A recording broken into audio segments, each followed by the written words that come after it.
Welcome. We're going to talk about the most important tip when it comes to following a fruitarian diet or a fruit-based diet. And obviously the most important tip is having enough fruit.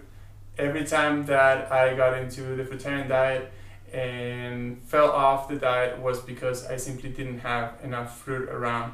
And that's the reason why eventually I ended up moving to Hawaii, and now I'm living in Ecuador so I can have enough fruit, enough variety, enough good quality, affordable. So as you can see, we have lots of good fruit here. So I have my friend Jake here. We're going to talk about a little bit more of why it's so important to have fruit around when it comes to being a fruitarian. Yeah, I think the main thing is just keeping cravings away. Like if you have like a house full of fruit and a big stash, then you're craving cooked food. You're not gonna go for it because you have a bunch of fruit ready to eat. Whereas if you have to go out to get some fruit, you might get tempted along the way and see some restaurants and some other food, something like that. Yeah, definitely having enough fruit at home and being nearby a place that if you run out of food, you can just go and get more, instead of, maybe if you live in a city where getting fruit is a hassle, it's going to be really complicated to go. And some people are better at dealing with cravings than others, but for me it's really tough. Every time that I go out and I walk through all these cook food places, it's really tough for me to overcome temptations. But if I have enough fruit at home, then it's much easier.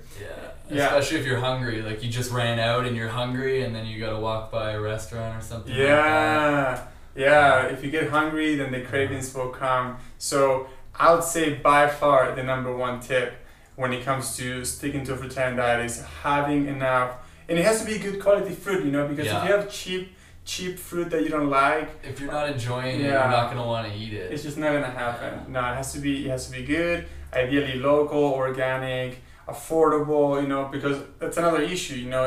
If you have good quality fruit around but it's super expensive and maybe you don't have that much money, and every time that you go out and you go buy some mangoes, if the mango is $4 for a mango, you're not gonna be super stoked about spending all this money. It's gonna be really hard. But we spend 50 cents for these mangoes, we spend like 20 cents for an orange, not even, I think this one's for like 10 cents each. And so it's super easy, $1 for the pineapple. So it makes it so much easier to come here and be a fruitarian because there's so much fruit around. And also if the fruit isn't fresh and ripe and good quality, then you're not going to feel as good as you could, meaning you're going to lose some motivation to continue doing it. Right? If the fruit is not local, then it will likely be picked unripe or just be picked at the wrong time.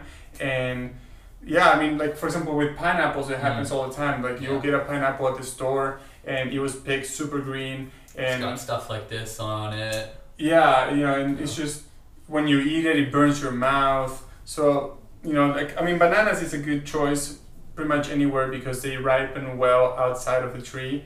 So it's not really an issue.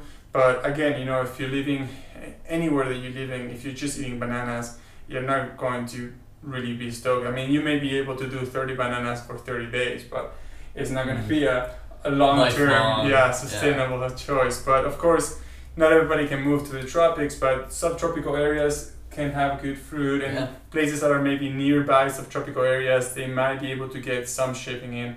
But again, if you want to be a fruitarian, you have to have lots and lots of fruit around. There's just no other way to do it.